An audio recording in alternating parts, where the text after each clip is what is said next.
사무엘상 3장 1절 그리고 3장 10절부터 21절 함께 제가 교독하면 제가 1절을 읽으면 여러분이 10절을 읽으시면 됩니다.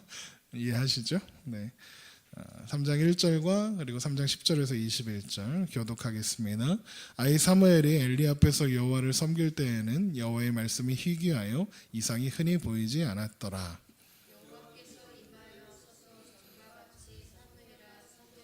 부르시는지라 사무엘이 이르되 말씀하옵소서 주의 종이 듣겠나이다 하니 여호와께서 사무엘에게 이르시되 보라 내가 이스라엘 중에 한 일을 행하리니 그것을 듣는 자마다 두 귀가 울리리라.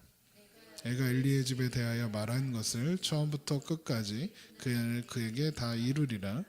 내가 그의 집을 영원토록 심판하겠다고 그에게 말한 것은 그가 아는 죄악 때문이니 이는 그가 자기 아들들이 저주를 자청하되 금하지 아니하였음이로다. 그러므로 내가 엘리의 집에 대하여 맹세하여기를 엘리 집의 죄악은 제물로나 예물로나 영원히 속죄함을 받지 못하리라 하였노라 하셨더라. 사무엘이 아침까지 누웠다가 여호와의 집의 문을 열었으나 그 이상을 엘리에게 알게 하기를 두려워하더니 엘리가 사무엘을 불러 이르되 내 아들 사무엘아 하니 그가 대답하되 내가 여기 있나이다 하니 그가 이르되 내가 내게 무엇을 말씀하셨느냐 청하노니 내게 숨기지 말라. 내게 말씀하신 모든 것을 하나라도 숨기면 하나님이 너에게 벌을 내리시고 또 내리시기를 원하노라 하는지라. 사무엘이 그것을 그에게 자세히 말하고 조금도 숨기지 아니하니 그가 이르되 이는 여호와시니 선한 신대로 하실 것이니라 하니라. 사무엘이 자라매 여호와께서 그와 함께 계셔서 그의 말이 하나도 땅에 떨어지지 않게 하시니 단에서부터 브엘세베까지의 온 이스라엘이 사무엘은 여호와의 선지자로 세우심을 입은 줄을 알았더라.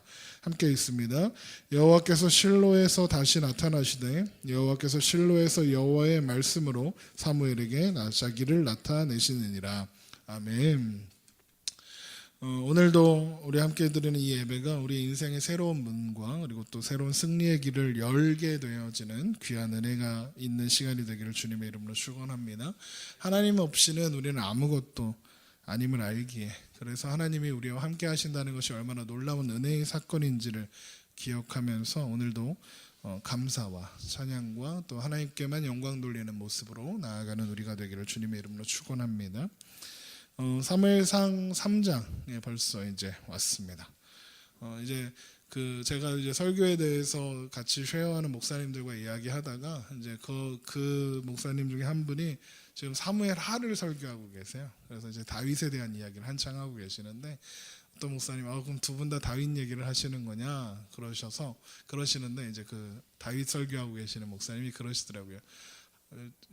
임 목사는 한참 멀었어. 지금 이제 사무엘 얘기하고 사울 얘기도 해야 되고 그리고 다윗이야. 아직 멀었어. 이제 시작인데 막 이러더라고요. 이제 시작인 사무엘의 이야기 함께 이제 사무엘에 대한 이야기가 이제 사울에 대한 이야기로 넘어가기 직전의 이야기가 오늘 본문입니다. 그래서 사무엘 3장은 18절까지는 이제 사무엘이 하나님의 계시를 처음 받는 장면이 기록되어 있고 또 19절부터는 사무엘이 어떻게 선지자로 이스라엘 백성들 가운데 세워져 가는가 하는 이야기가 기록되어 있는데 이 3장을 보면 3장 1절을 제가 굳이 읽었던 이유가 뭐냐면 3장 1절과 그리고 3장 21절이 상당히 중요하기 때문에 그렇습니다. 시작이 이래요. 사무엘이 엘리 앞에서 여호와를 섬길 때에는 여호와의 말씀이 희귀하여 이상이 흔히 보이지 않았더라.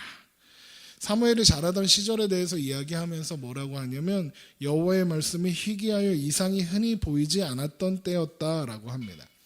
이 말은 제가 사무엘을 시작하면서 말씀드린 바 있는 것처럼 하나님께서 백성들에게 말씀하시지 않았다는 뜻이 아닙니다. 이 말은 여호와의 말씀이 희귀했다 이 말은 하나님께서 말씀은 하셨지만 하나님의 말씀을 듣는 사람이 희귀했다는 겁니다. 하나님의 말씀을 하나님의 말씀으로 알아먹고 듣고 순종하는 사람들이 없었다는 의미죠. 하나님의 말씀이 하나님 말씀 되지 못했던 거죠. 지난주에 등장했던 표현으로 굳이 얘기하자면 하나님이 하나님 되지 못하고 있는 시대, 지금 사무엘이 살고 있는 시대입니다. 실제로 하나님의 바로 앞장인 2장에 보면 하나님의 사람이라고 한 선지자, 이름 모를 선지자가 엘리에게 찾아와서 하나님의 말씀을 전합니다. 하나님의 말씀이 선포되고 있는 거예요. 선지자가 있는 겁니다. 누군지 모르지만 선지자가 있습니다. 그래서 2장 27절을 한번 보세요. 2장 27절을 보면 하나님의 사람이 엘리에게 와서 그에게 이르되 여호와의 말씀에 너희 조상의 집이 애굽에서 바로의 집에 속하였을 때 내가 그들에게 나타나지 아니하였느냐라고 시작하면서 엘리야에게 말씀을 전해줘요. 27절부터 36절까지 쭉 이어지는데 정리하면 그거예요. 엘리야, 내가 너를 제사장으로 세우지 않았느냐. 그리고 내가 너를 제사장으로서의 역할을 감당할 수 있도록 모든 것들을 채워주지 않았느냐. 그런데 너는 지금 다 하나님의 말씀도 팔아먹었고, 그리고 그거 다 팔아서 네 배만 부리고 있지 않느냐. 너의 자식들을 봐라. 얘네들 지금 개판 치고 있는데 너 뭐 하고 있냐? 너 그 자식들 내가 너네 집을 이제 망하게 할 거야. 그러시면서 그 증거로 네 아들 2명의 아들 홈리와 비느하스 한날에 죽게 할 거야. 그리고 너도 죽게 될 거야. 그리고 내가 새로운 제사장을 세울 거야. 이게 그 엘리 제사장에게 떨어지는 그 내용입니다. 이게 얼마나 두려운 선포인지 아시겠죠? 그러니까 예를 들면 이제 오늘날로 말하는 건 하나님 갑자기 어떤 예언하는 사람이 하늘수륙에 딱 오더니 저를 딱 보고 하나님이 당신한테 말씀을 전하시기 원합니다. 뭔데요? 오늘날 같았으면 꺼지세요 그랬을 텐데 어쨌든 정말로 하나님의 말씀을 가지고 와서 그 사람이 저에게 하나님이 당신한테 당신의 집을 망하게 하신답니다. 그 첫 번째 증거가 다솜이와 하윤이가 한날에 죽을 겁니다. 이렇게 선포를 했다고 쳐보세요. 그리고 막 그 죄악상들을 제가 저지른 막 그 죄들을 막 나열하면서 막 그런다고 칩시다. 그러면 어떻게 할까요? 두렵지 않겠습니까? 그런데 엘리의 반응이 없어요. 2장에 보면 엘리가 어떻게 반응했다는 얘기가 없죠. 무시무시한 경고의 말씀을 들었는데 지금 하나님이 너 이제 죽었어 이러시는 거겠어요? 아이가 자랄 때 너 그렇게 하면 죽어 라는 게 진짜로 죽이겠다는 뜻이에요? 아니잖아요. 그거 하지 마 라는 뜻이잖아요. 이제 그만해 라는 뜻이잖아요. 그런데 지금 엘리가 가만히 있어요. 지금 오늘 본문에도 보면 같은 말씀을 사무엘을 통해서 똑같이 선포하셨거든요. 그걸 엘리가 사무엘에게 들었을 때 엘리의 반응을 보세요. 사무엘상 3장 18절, 오늘 본문이죠. 18절을 보세요. 사무엘이 그것을 그에게 자세히 말하고 조금도 숨기지 아니하니. 그러니까 사무엘이 지금 엘리 집안이 망할 것에 대해서 정확하게 다 이야기했어요. 그랬더니 엘리가 이래요. 그가 이르되 이는 여호와시니 선하신 대로 하실 것이니라. 이렇게만 보면 하나님은 여호와시니 하나님께서 원하시는 거 다 하실 거다. 이렇게만 하면 엘리가 뭐 대단한 신앙인 같아요. 정답이죠. 맞는 말이죠. 하나님은 선하시니까 하나님 뜻대로 할 거다. 그런데 조금만 생각하면 이상한 반응이에요. 왜냐하면 지금 그와 그의 가문과 그의 집안과 그의 자식들이 망한다는 메시지가 떨어진 거거든요. 그러면 정말로 믿음의 사람이면 어떻게 하냐면 골방으로 들어가야 돼요. 하나님, 제가 죄인입니다. 하나님이 원하시는 분이시다라는 걸, 그 심판을 하실 분이다라는 걸 정말로 알고 있으면 엘리는 그 순간 그 자리에서 무릎 꿇어야 돼요. 회개의 자리로 들어가야죠. 히스기야 아시죠? 히스기야가 너 이제 죽을 거야 라는 선포가 떨어졌을 때 어떻게 합니까? 벽에 들이받으면서 하나님께 살려달라고 기도하잖아요. 그러니까 하나님이 살려달라고 기도하니까 살려주시잖아요. 지금 하나님께서 요구하시는 게 뭐예요? 회개의 자리로 들어오라는 거거든요. 그런데 그리고 자기 그 죄 짓고 있는 아들들 끌고 들어와서 같이 이 새끼들 이러면서 막 때려가면서 기도해야 하는 거라고요. 회개의 기도를 해야 하는 건데 지금 안 하는 거예요. 엘리가요, 이 심판의 메시지가 2번이나 왔어요. 앞에 2장에서 하나님의 사람이 와서 얘기해 줬죠. 2번째 사무엘을 통해서 말씀하셨죠. 그런데 가만히 있는 거예요. 돌이키라는 이 선포에, 그만 멈추라는 선포에 엘리가 보이는 반응은 그냥 시큰둥한 거예요. 그러니까 지금 말씀에는 이는 여호와시니 선하신 대로 하실 것이니라 하니라 하고 끝나거든요. 이게 뭐냐면 또 그 얘기야? 알았어. 잠이라도 자야겠다. 이거예요. 지금 그 태도가. 사무엘상 2장 30절에 그러므로 이스라엘 하나님 나 여호와가 말하노라 내가 전에 내 집과 내 조상의 집이 내 앞에 영원하리라 영원히 행하리라 하였으나 하나님께서 엘리 집안에게 하신 약속이 네가 너네 집과 너가 나의 앞에서 영원히 행할 거야 라고 하였으나 이제 나 여호와가 말하노니 결단코 그렇게 하지 아니하리라. 그러면서 하나님이 뭐라고 하세요? 나를 존중히 여기는 자는 내가 존중히 여기고 나를 멸시하는 자는 내가 경멸하리라 하시잖아요. 그럼 지금 무슨 말씀입니까? 엘리는 지금 하나님을 멸시한 거예요. 하나님을 존중하지 않는 거예요. 하나님의 말씀이 엘리에게 더 이상 하나님의 말씀이 아닌 거죠. 그러니까 그래 뭐 하시겠지 뭐 이런 거예요. 신앙의 반응이 아니라는 거죠. 듣는 자가 없어서 하나님의 말씀이 희귀했던 그때에 하나님이 사무엘을 부르셨고 사무엘에게 말씀하기 시작하는 거예요. 이제 듣는 자가 생긴 거예요. 사무엘. 그 사무엘을 하나님께서 만드시고 하나님께서 자라가게 하시는 거죠. 사무엘이 자라가면서 하나님께서 사무엘에게 말씀하셨고 그 말이 이제 하나도 땅에 떨어지지 않게 하셨어요. 그래서 온 이스라엘이 사무엘을 선지자로 인정하게 되죠. 그래서 3장 마지막 절이 이래요. 여호와께서 실로에서 다시 나타나시되 여호와께서 실로에서 여호와의 말씀으로 사무엘에게 자기를 나타내시니라. 하나님의 말씀이 희귀하던 그때에 이제 하나님께서 사무엘을 통해서 자기를 나타내시는 거죠. 하나님의 말씀이 하나님의 말씀으로 온전히 세워지는 그 한 사람이 지금 세워진 거예요. 그 시대 가운데. 그러니까 하나님께서는 하나님의 말씀으로 하나님을 나타내고 계시는 거죠. 하나님은 지금도요, 이 시대 가운데서도 그 한 사람을 찾으세요. 하나님의 말씀을 하나님의 말씀으로 받는 그 한 사람을 찾고 계세요. 그들은 하나님 앞에 온전한 예배를 돌려드리는 자. 제가 예배의 부름을 선포할 때마다 예배하는 자는 영과 진리로 예배할지니라 말씀드리는 것처럼 선포하는 것처럼 영과 진리로 예배하는 자들을 찾으십니다. 주님께서도요. 그래서 아버지께서 참되게 예배하는 자들은 영과 진리로 예배할 때가 오나니 곧 이때나 아버지께서는 자기에게 이렇게 예배하는 자들을 찾으신다 하셨어요. 하나님이 오늘날도 온전한 예배를 찾고 계셔요. 놀랍게도요. 오늘날 이 시대가 하나님의 말씀이 희귀해지는 시대가 되어가고 있어요. 물론 말씀은 넘쳐나요. 말씀이 넘쳐나죠. TV만 켜면 하루 종일 설교 나오죠. 컴퓨터만 켜면 유명한 목사님들의 설교, 안 유명한 목사님들의 설교, 심지어 제 설교도 컴퓨터만 켜면 들을 수 있고요. 말씀이 홍수처럼 쏟아지고 있어요. 그런데 그런 말 아시죠? 홍수에 마실 물 없다. 들을 수 있는 설교 많죠. 교회도 엄청 많아요. 우리 동네에만 해도 엄청나게 많아요. 그렇죠? 그런데 홍수에 마시고 생명을 누릴 물이 없는 것처럼 교회도 많고 설교도 많고, 그런데 하나님이 하나님 되시고 말씀이 말씀 되고 교회가 교회 되는 곳을 찾기가 어려운 시대에 우리가 살아가고 있다는 뜻이에요. 선지자 아모스가요. 아모스 8장 한번 찾아볼까요? 선지자 아모스가요. 아모스 선지자가 살아가시던 시대는 이 사무엘 시대도 아니고요. 또 지금 이 시대도 아닌데 어쩌면 이런 정확한 표현을 하고 있는지 아모스 선지자가 이런 말을 해요. 아모스 선지자의 말. 아모스 8장 11절 12절입니다.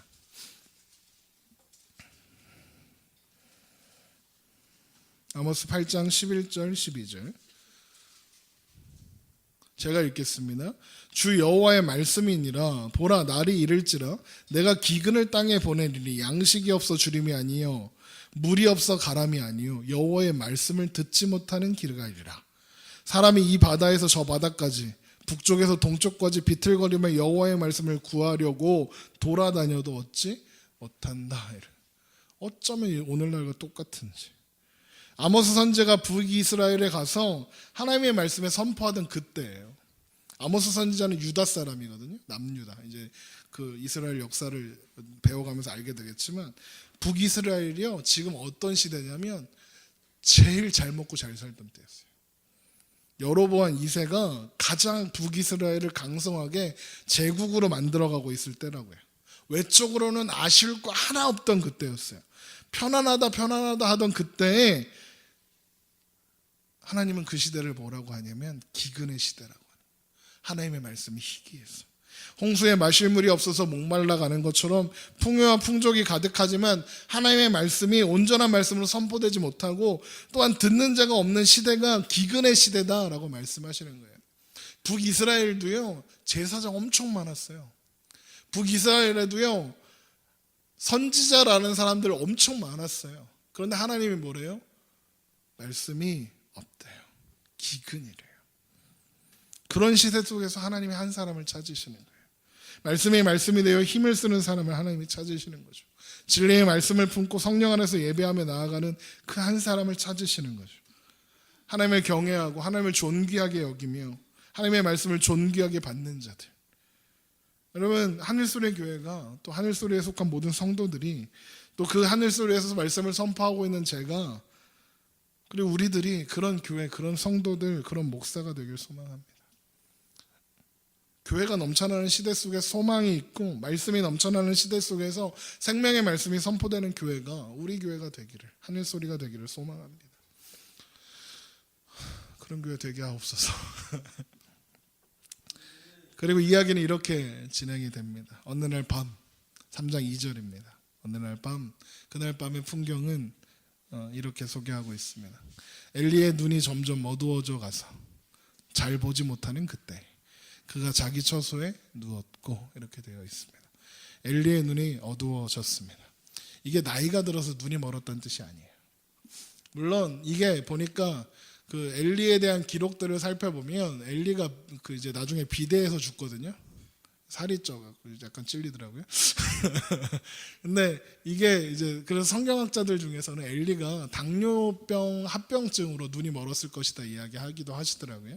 그런데 굳이 엘리의 눈이 어두워졌다는 이야기를, 그래서 잘 보지 못하는 그때라는 이야기를 하는 건 나이가 들어서 혹은 병이 들어서 눈이 멀었다 이 얘기를 하려는 게 아니라 엘리의 영적인 상태가 어떤 상태였는지 보여주는 거예요. 그러니까 성경에 나오는 표현들이 다 의미 없이 쓰여진 게 없거든요.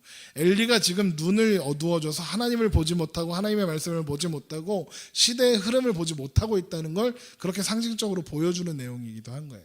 그런데 그때 자기 처소에 누워 있어요. 자기 처소에서 자고 있는 거죠. 자, 그런데 이어지는 표현이 재미있어요. 저도 이게 재미있는지 몰랐는데요. 재밌더라고요. 말씀을 준비하다 보니까 3장 3절 보세요. 하나님의 등불은 아직 꺼지지 아니하였습니다. 제가 하나님의 등불이 뭔가 이게 찾아봤더니 이게요, 하나님의 여기 계신다, 하나님의 임재, 하나님이 살아계신다, 이거를 상징적으로 보여주는 게 하나님의 등불이에요. 그래서 하나님이요, 이 등불 꺼지지 않게 하라고 성소에 비추어 켜놓고 하루 종일 꺼지지 않게 하라고 하나님께서 말씀하셨어요.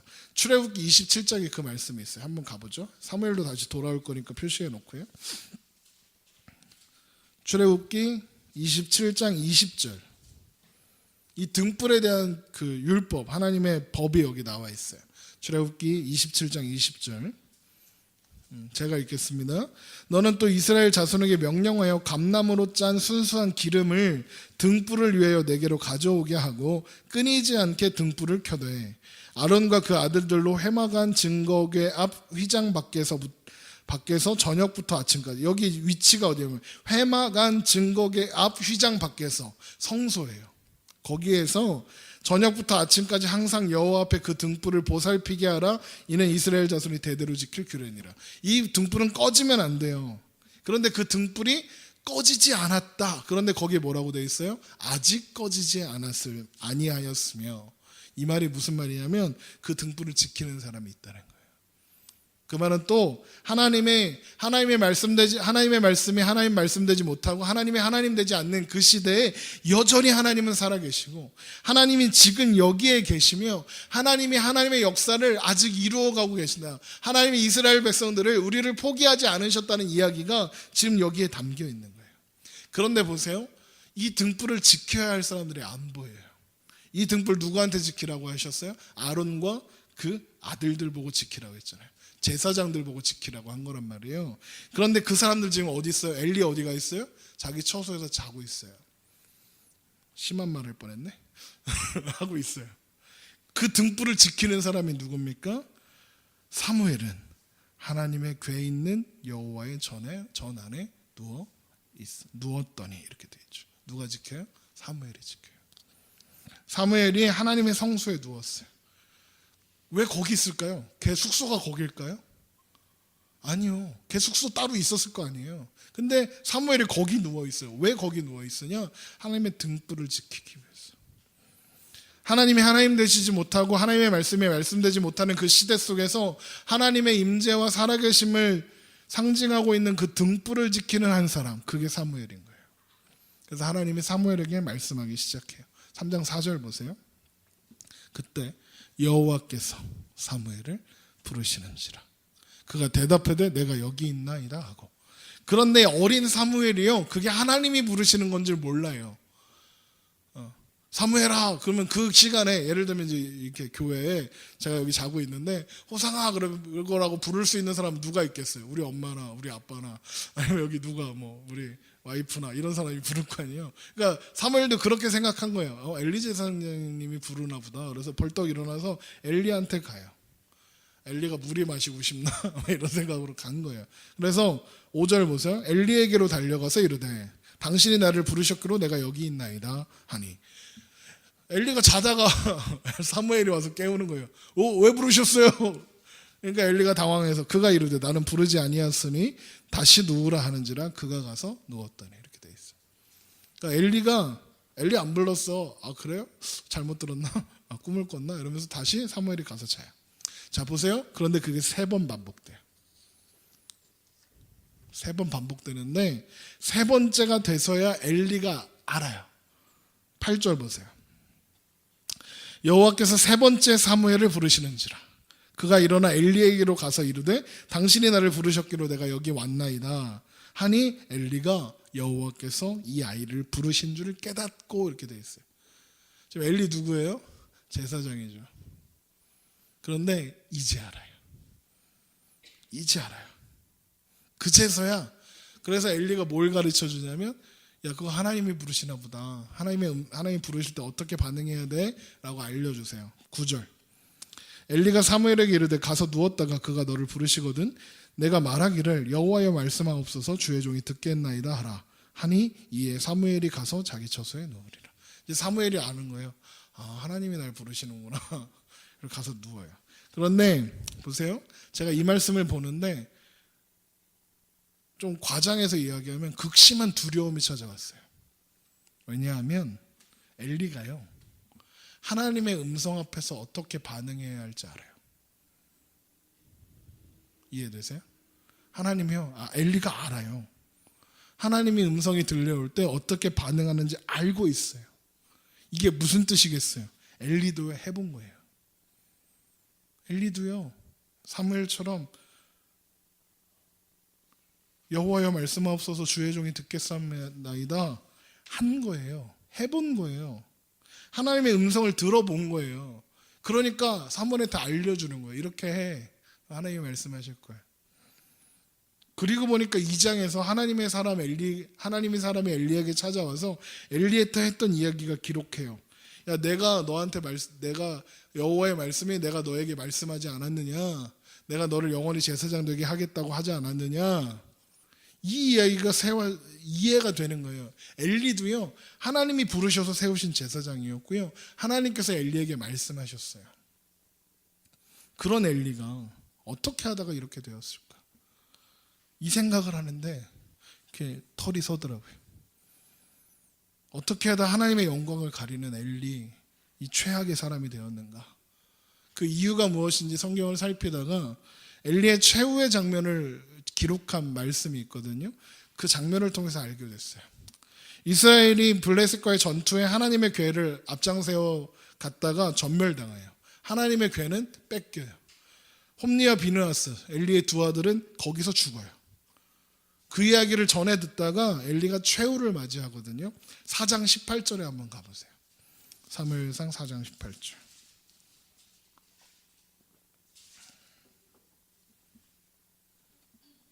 하나님의 궤를 말할 때, 하나님의 궤 뺏겼다 이 얘기할 때 엘리가 자기 의자에서 뒤로 넘어져 문 곁에서 목이 부러져 죽었으니 나이가 많고 비대한 까닭이라.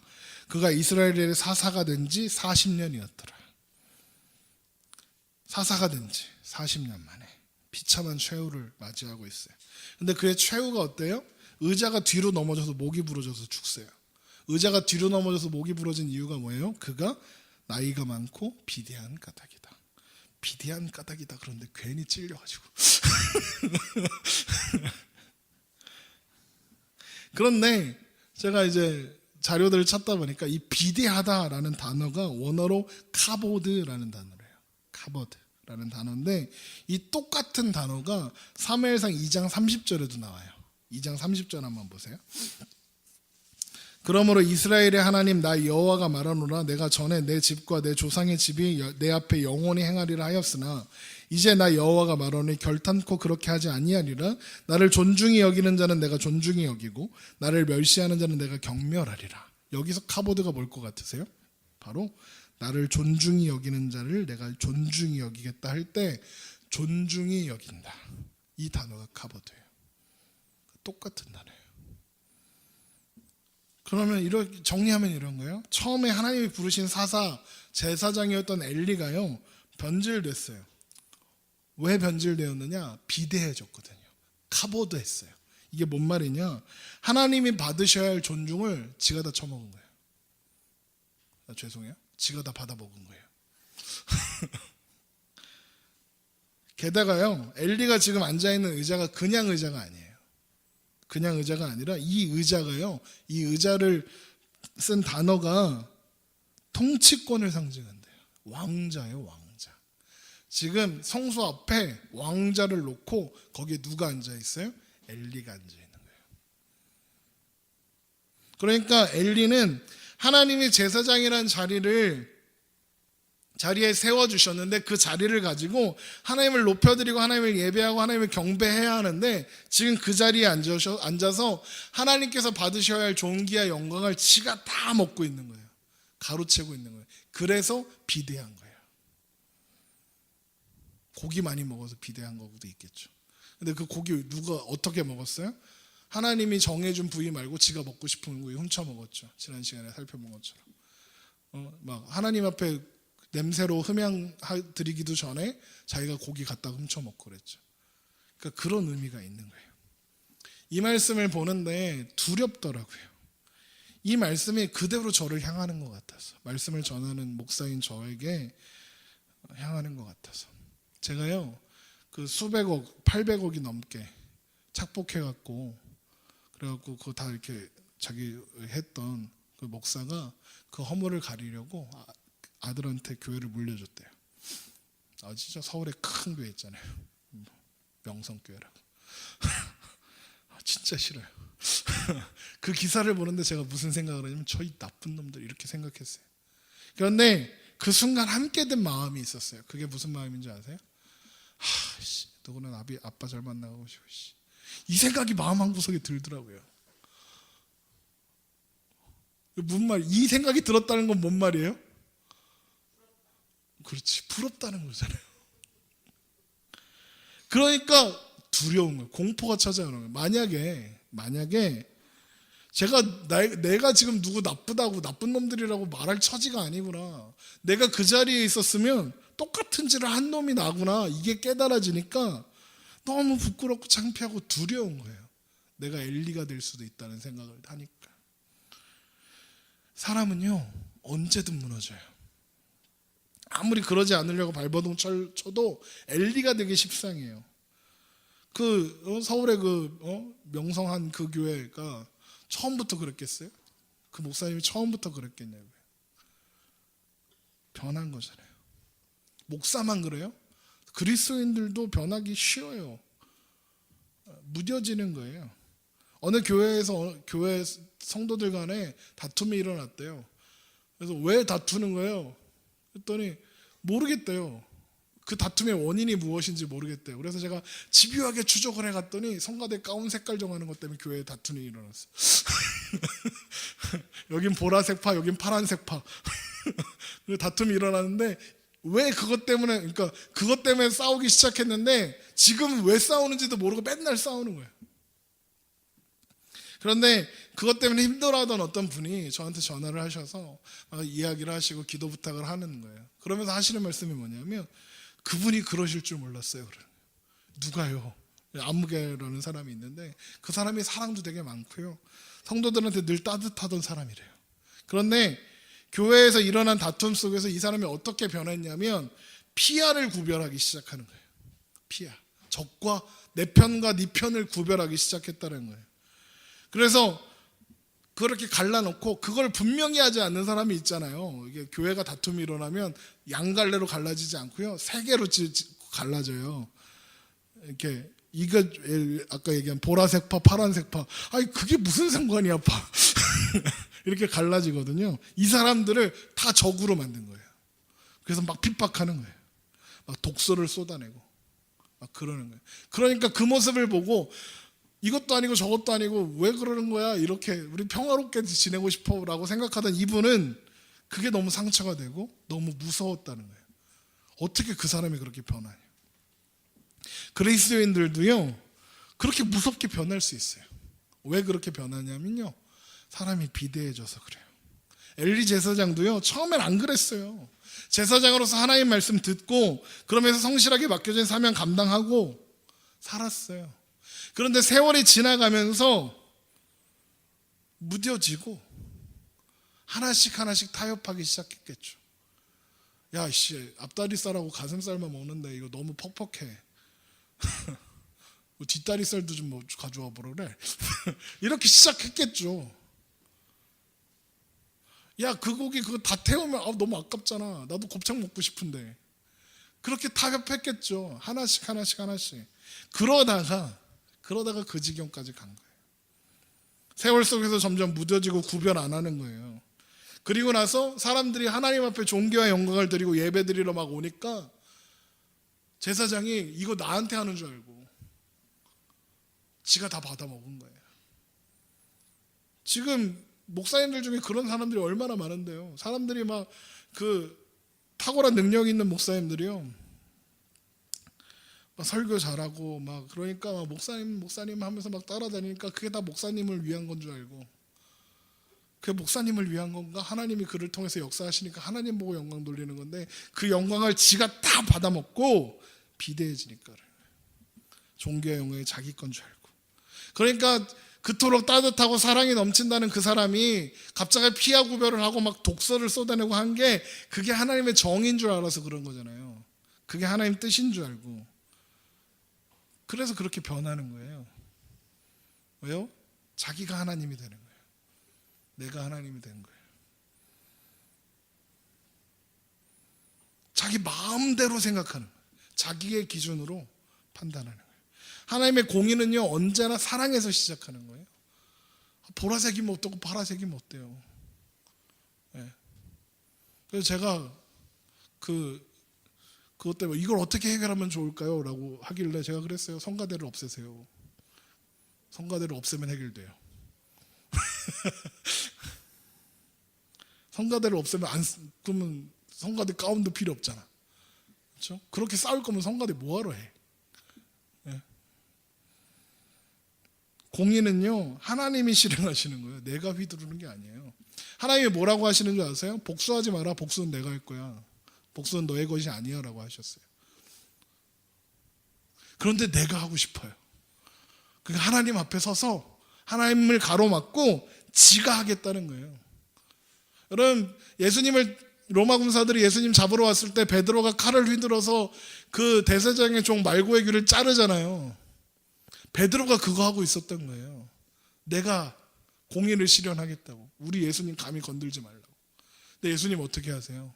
그 귀를 주워 들어서 말고의 귀에 다시 붙여주시잖아요. 그거 아니야 임마. 베드로한테 그러시는 거잖아요. 사람은 그렇게 달라지는 거예요. 엘리 제사장의 의자에 앉아서 왕자에 앉아서 하나님이 받으셔야 할 영광을 다 가리고 있었던 거예요. 모든 그리스도인들은요 우리들은요 기억해야 돼요. 사람은 언제든 무너져요. 하나님 없이는 우리는 아무것도 아니에요. 우리는 우리의 한계를 알아야 돼요. 우리의 어리석음을 알고 우리의 못남을 알아야 돼요. 그래서 하나님을 존중히 여기는 자가 되어야 하는 거예요. 목사도 설교단에 섰을 때나 목사지 밑에서는 똑같은 인간이에요. 막 이렇게 막 신적으로 막 이렇게 하면 안 돼요. 그런 목사님들 보면 이렇게 가서 도끼를 이렇게 그래서 제가 하는 모임들이요, 그런 모임들도 있어요. 도끼파라는 모임이 있어요. 이게 무슨 모임이냐면 이제 다 친구고 다 선후배고 하니까, 그런데 이 중에 하나가 뻘짓을 하면, 이상한 짓을 하면 도끼로 찍어주기로 서약서도 썼어요. 도끼로 찍어도 탓하지 않겠습니다. 이렇게 서약서를 썼어요. 농담처럼 썼지만 진짜 그런 마음을 가지고 있는 사람들이 있어요. 우리도 언제 변할지 모른다 이거죠. 여러분, 하나님을 존중히 여기는 자가 되어야 해요. 하나님 존중히 여기는 게 뭘까요? 주님께서 그 답을 알려주셨어요. 어린아이 같이 되는 거예요. 마태복음 18장을 한번 볼까요? 마태복음 18장 3절.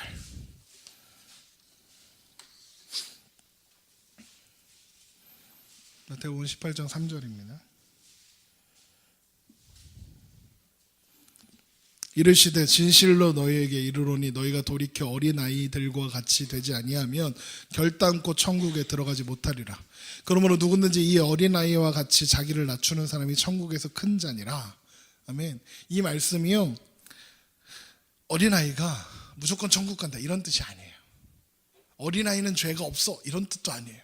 어린아이처럼 순진무구해야 돼 이런 뜻도 아니에요. 제가 애들을 키워보니까요, 쟤네들은 절대 순진무구하지 않아요. 영악해요.